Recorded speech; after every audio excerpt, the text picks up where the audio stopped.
Recently जब भारत ने पाकिस्तान के ऊपर ऑपरेशन सिंदूर लॉन्च किया था ना, तो उस समय पर पाकिस्तान को बेल आउट पैकेज मिल गया था। यहाँ पर बेल आउट पैकेज, एक सेकंड, बेल आउट पैकेज मिल गया था यहाँ पर आईएमएफ की तरफ से। तो तब बहुत सारे भारत के देश के लोगों को और साथ ही साथ पाकिस्तान को भी लग रहा था कि बल्ले बल्ले हो गई, यहाँ तो मजा आ गया। पाकिस्तान ने इंडिया के साथ इतनी बड़ी वॉर लड़ने के साथ साथ भी यहाँ पर जो आईएमएफ है उससे बेल आउट पैकेज ले लिया, और पाकिस्तान को कोई भी घंटा कोई कुछ नहीं उखाड़ पाया यहाँ पर पाकिस्तान के लिए। लेकिन अब आईएमएफ ने खुद ही पाकिस्तान के ऊपर नई 11 शर्तें लगा दी हैं।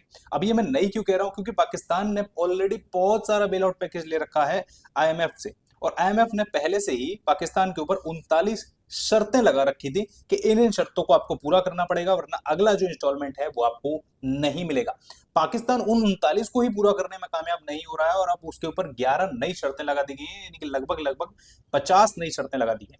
पाकिस्तान को रिसेंटली ही लगभग $2.4 बिलियन का जो बेल आउट पैकेज है ना, वो मिला है आईएमएफ की तरफ से, जिसमें से $1 बिलियन तो उसे तुरंत दे दिया गया है, और बाकी का जो पैसा बचा है ना, वो उसे तब मिलेगा जब वो ये 11 शर्तें पूरी करेगा। तो वैसे पाकिस्तान का रिकॉर्ड इतना अच्छा है कि उसने आज तक मतलब कोई भी बेल आउट पैकेज जो लिया है ना, उसकी शर्तें पूरी ही नहीं की है, और अब तक मतलब आप कह सकते हो कि लगभग लगभग शायद 2.6 या 3.6 लाख करोड़ रुपए का उसके ऊपर कर्ज है आईएमएफ की से। और मतलब पैसा लौटाना नहीं चाहता है, या लौटा नहीं पाता है, या लौट नहीं पाता है, क्योंकि अब देखो, आप अगर आतंकवाद को अपने यहाँ पनाह दोगे तो आखिरकार पैसा लौटाओगे कहाँ से? सिंपल सी बात है यहाँ पर। अब पाकिस्तान के ऊपर 11 नई शर्तें लग गई हैं। अब वो क्या शर्तें हैं और उससे पाकिस्तान के ऊपर कितना असर पड़ेगा, आइए जानते हैं। तो देखो, पाकिस्तान आईएमएफ ने पाकिस्तान को बेल आउट प्रोग्राम की अगली जो किस्त है ना, उसके लिए 11 नए इकोनॉमिक और पॉलिसी रिफॉर्म की कंडीशन दी है। ये मैंने आपको ऑलरेडी बता दिया है। आईएमएफ ने यह भी वार्निंग दी है कि इंडिया के साथ जो उसका बढ़ता टेंशन है ना, उससे इकोनॉमिक रिस्क और बढ़ जाता है। अब ये कैसे बढ़ जाता है? अब आप देखो, सिंपल सी चीज है, अगर मान लो किसी देश में वॉर की सिचुएशन चल रही है या वॉर चल रही है, तो आखिरकार कौन सी फॉरेन कंपनी है जो वहां आकर अपना प्रोजेक्ट लगाएगी? कौन से फॉरेन लोग हैं जो वहां घूमने के लिए आएंगे? कौन से ऐसे इन्वेस्टर्स हैं जो वहां इन्वेस्ट करेंगे? तो अपने जो देश की इकोनॉमी है ना, वो भी बर्बाद होती है, और भी कई सारी चीजें हैं जिसकी वजह से यहाँ पर आईएमएफ ने इनको वार्निंग दी है। क्लियर? अब बढ़ते हैं मेन चीज, मेन कंटेंट।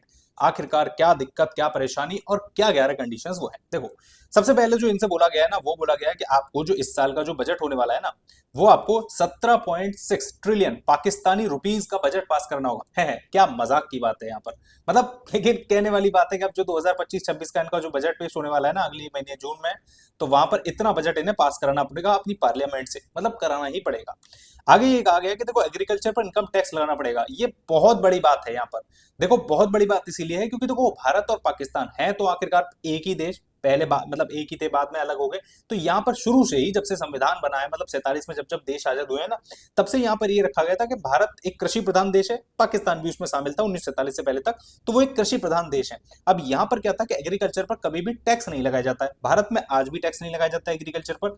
लेकिन अब यहाँ पर यह बोला गया है कि जो पाकिस्तान की जो रीजन है, मतलब 4 रीजन है, वहां पर जितना भी एग्रीकल्चर होता है उनमें टैक्स लगाया जाएगा। अब देखो, इसको करने का ना आईएमएफ के पास एक कारण ये भी है कि देखो, पाकिस्तान के पास बहुत सारी इंडस्ट्रीज कोई है नहीं, बहुत ज्यादा कोई फॉरेन फंडिंग आ नहीं रही है, मतलब भीख मांगने के अलावा।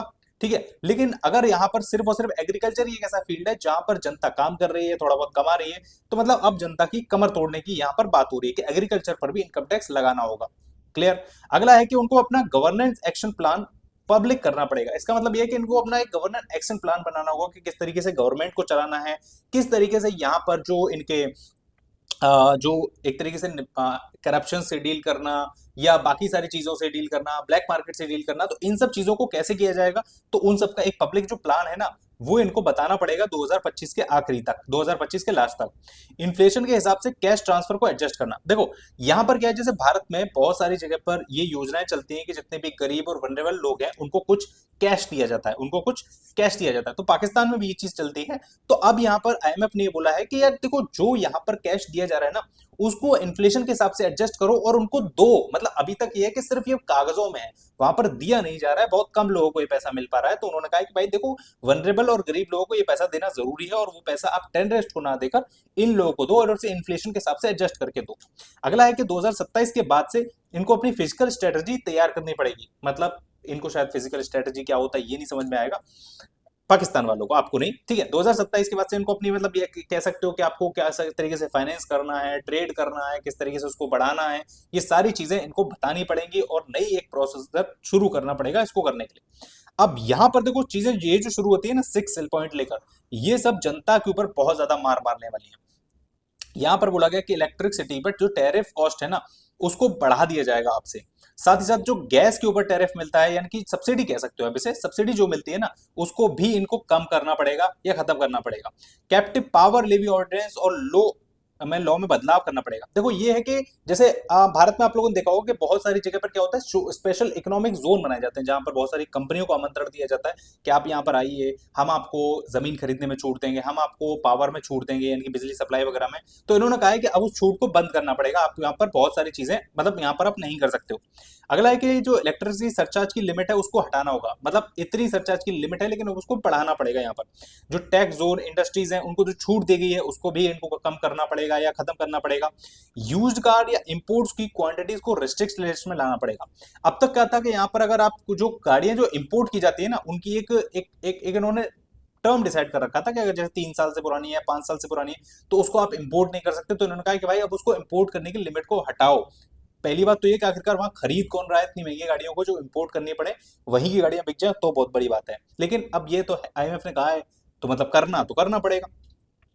अब यहाँ पर देखो इसी के साथ साथ आईएमएफ ने वार्निंग भी दी है। आईएमएफ ने बोला है कि इंडिया के साथ जो आपकी मिलिट्री या डिप्लोमेटिक टेंशन है उससे इकोनॉमिक स्टेबिलिटी के लिए एक मेजर रिस्क हो सकता है। जो मैंने आप लोगों को शुरू में ही बताया था कि अगर देखो वॉर चलता रहेगी, इन्वेस्टमेंट नहीं आएगा, फॉरेन फंडिंग नहीं आएगी, फॉरेन से कोई लोग घूमने नहीं आएंगे, कंपनीज नहीं आएंगी, इंडस्ट्रीज नहीं आएंगी, तो आखिरकार देश चलेगा कैसे। और ये जो पैसा आप लोन के तौर पर ले रहे हो ना, मैं इसे लोन तो नहीं, मैं इसे भीख की तरह करूंगा कि मतलब फिर इसे वापस कैसे करोगे।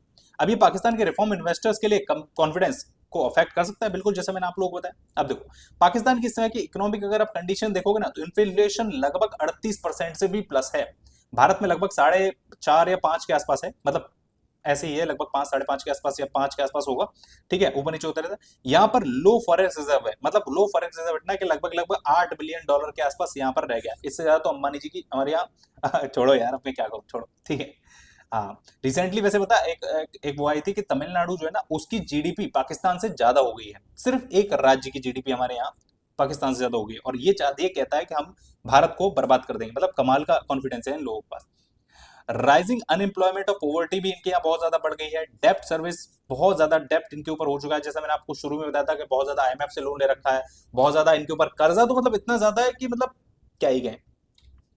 अब देखो सबसे ज्यादा असर जो है ना इनको जनता पर पड़ेगा। देखो सबसे बड़ी चीज है ना इनके जो नेता हैं, जैसे अगर मैं पीएम बात करूं या फिर आसिम मुनीर की बात करूं या और भी डिप्लोमेट्स की बात करूं, उन पर इतना ज्यादा असर नहीं पड़ेगा, जनता पर इसका सबसे ज्यादा असर पड़ता है। मतलब इन लोगों को क्या करना है, वॉर तो इन्होंने लड़ ली, इनको पाकिस्तान को बड़ा मतलब दिखाना है कि भैया हम इतने बढ़िया हैं, हमने ये कर दिया, हमने वो कर दिया, लेकिन आम जनता के लिए आपने कुछ नहीं किया है। और अब जो आप कर रहे हो ना, जो लोन का पैसा मतलब बेल आउट का पैसा जो आप ले रहे हो, उससे जनता के ऊपर, गरीब जनता के ऊपर बहुत ज्यादा असर पड़ रहा है। देखो इलेक्ट्रिसिटी और गैस के दाम बढ़ेंगे, टैक्स बर्डन मिडिल क्लास और फार्मर्स पर पड़ेगा, क्योंकि अब एग्रीकल्चर पर भी इनकम टैक्स लग जाएगा। गवर्नमेंट की सब्सिडीज कम हो जाएंगी जिससे जनता को थोड़ी बहुत राहत मिलती थी, और रोजगार और ग्रोथ पर भी असर पड़ेगा।